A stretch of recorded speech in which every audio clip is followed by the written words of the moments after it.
Now, some of the things that really accelerated my learning curve so that I could do better quickly was learning the success equations.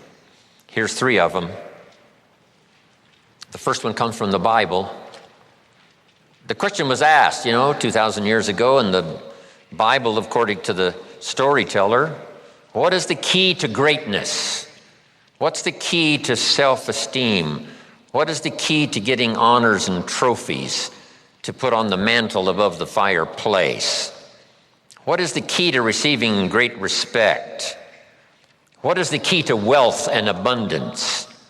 What is the key to all of that, an extraordinary life?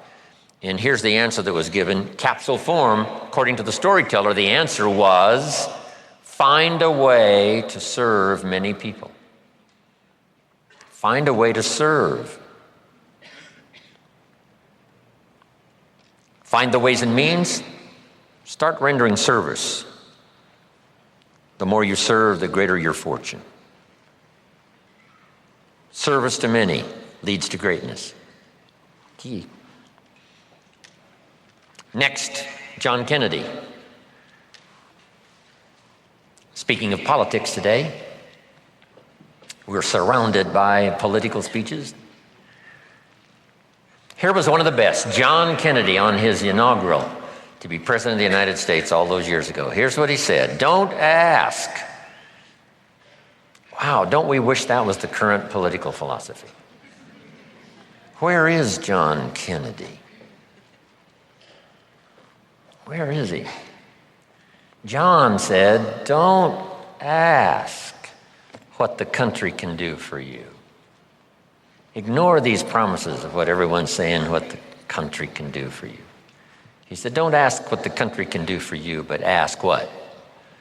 What could I do for my country? See, that's the whole turnaround in philosophical thinking.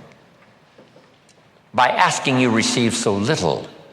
By serving, you receive so much. So rather than settle for the pennies of what someone could do for you, why not turn it around and find some way to serve? It's a pretty simple process. Here's what I taught the Russians. Johnny mows Mrs. Brown's lawn. She pays $3. Every time he mows her lawn, he collects $3. Thinking in terms of what could I do for my country? Surely Mrs. Brown is one of the members of the country. So he mows her lawn and collects $3 and starts what we call an income and a career. Now what's next? And here's what the Russians were excited about. What if Johnny gets Pete to mow Mrs. Brown's lawn? She still pays the $3, but now Johnny gives Pete $2 for mowing the lawn and keeps $1 because he's the one that got the work. Now we have the beginning of an entrepreneur. Now we have the beginning of fortune. Here's a good note to make. I started part-time on a little adventure learning skills and disciplines. And here's what I began to say with my little part-time job. I said, I'm working full-time on my job and I'm working part-time on my fortune. And the reason is because I found the mechanics. I found the philosophy. I started working it, serving other people. One way to serve is to mow Mrs. Brown's lawn and get the $3. The other way to serve is to get someone else to do it and you collect that extra money. Finding ways to serve.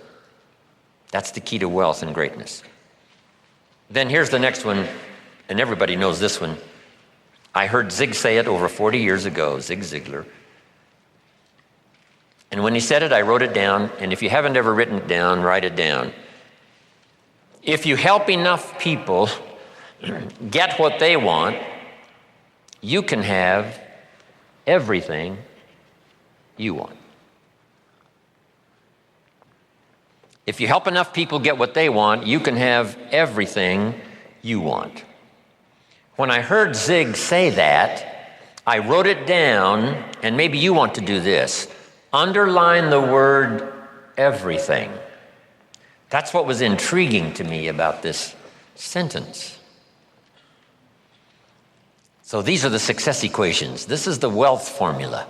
from the Bible, from John Kennedy, from Zig Ziglar.